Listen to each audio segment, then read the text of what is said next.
Hello and welcome to the One Life Church devotional series where we cover the entire Bible in 20 months. Well, today's chapters are Psalm 53 and Colossians chapter 4. Now, I think that Paul referenced Psalm 53 when he was writing the book of Romans. Look how it starts. The fool says in his heart, there is no God. Now in Romans 1:22, Paul says, professing to be wise, they became fools, talking about those who weren't following God.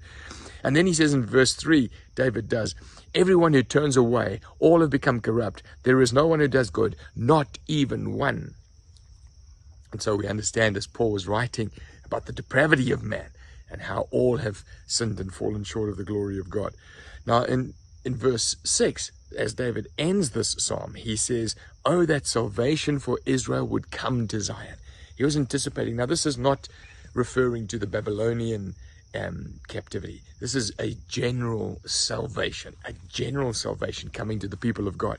And so I think he's here anticipating Jesus coming and rescuing mankind. Now in Colossians chapter 4, Paul starts by talking to masters, talking to the workplace, and saying that masters should be providing and be treating their workers fairly. And then he says something very important. He says, devote yourselves to prayer. He's talking to the church now. And he says, not only should you be praying, but you should be wise in the way you act toward outsiders. Make the most of every opportunity. Let your conversation be filled with grace, seasoned with salt, so that you may know how to answer everybody. So he said, it requires a prayerful life to equip you and get you ready to go out there and to engage with outsiders, and to be wise when you engage with outsiders, because you have opportunities every single day to be Jesus to them.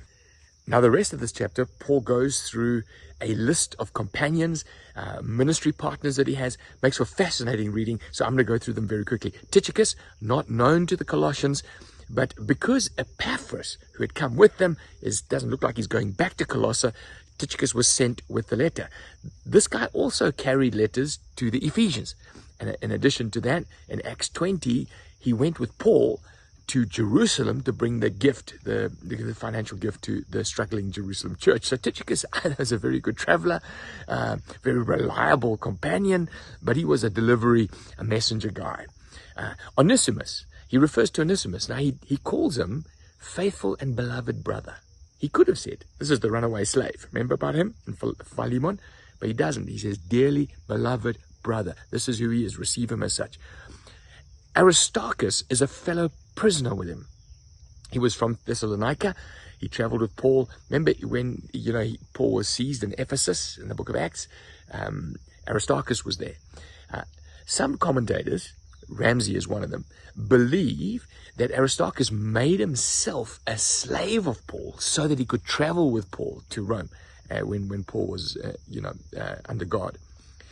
Then Mark, the cousin of Barnabas. That's a very interesting phrase, because we know that Mark and Barnabas and Paul traveled together. Then there was a big a big fight between Barnabas and Paul, and because they went their separate ways, and there was like a lot of acrimony there. But it tells us why Barnabas backed Mark, even when Mark was deserting them, because he was his cousin. But isn't it great to see here that Paul's forgiven them? He's got all his carnality out of him, and he says, receive my brother. Jesus called Justus. Luke asked the question, why is Jesus called Justus here? Well, this is another Jesus. Just like there are many Lukes, there are many Grants, there are many Johns, there were many Jesuses, and we don't know anything about this guy other than his name. And then he says, greet Epaphras, and he says like Epaphras is prayerful, he's full of zeal. Then he refers to Luke, the beloved physician. Now we know Luke wrote Acts, and he wrote the book of Luke, the Gospel of Luke, and we know that his language is much more sophisticated than the other writers of the New Testament. This guy clearly was a physician. Why was he in Rome? Perhaps he was there because he had delivered a letter. We don't know. And then there's Demas, and now Demas greets you. And Demas must have been known to them, but it doesn't say anything positive about Demas here. But in 2 Timothy 4:10, this is what Paul says about Demas. Demas had forsaken him, having loved this present world. He had gone back to Thessalonica. So Demas doesn't look like he's doing much now, and then later he deserts them anyway. And then there's Nymphas. Nymphas, there's some debate as to whether Nymphas is a man or a woman, because the pronouns are a little different here. And clearly he does church in a house. That's how the church met in those days. There weren't massive buildings for them to meet in. It was from house to house, really. And then he says to say to Archippus. Now, in Philemon, he also greets Archippus. He sounds like he might have been the son of Philemon. And some have suggested that he was the leader of this church, because it says, say to Archippus, take heed to the ministry.